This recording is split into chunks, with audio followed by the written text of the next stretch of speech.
விரத நாட்களிலும் நோன்பு நாட்களிலும் எண்ணெய் பூசி குளிக்கக்கூடாது. எண்ணெய் தேய்த்து குளிப்பதை மிக முக்கியமானதாக கருதி வரும் நாம் இப்படி ஒரு விதிவிலக்கை கொண்டாடுவது வெறும் மூட நம்பிக்கை என்று கூறிவிடலாம். ஆனால் இதன் விஞ்ஞான அங்கீகாரம் இப்போது வெளியிடப்பட்டுள்ளது.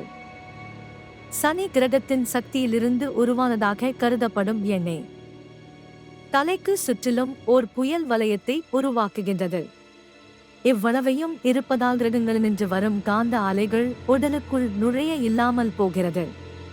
விரத நாட்களில் உடல் மற்றும் மனதுக்கு தூய்மை மிக முக்கியமானதால் கிரகங்களின்றும் நட்சத்திரங்களினின்றும் பூமிக்கு வரும் காந்த சக்தி அலைகள் உடலுக்கு மிக அவசியம்.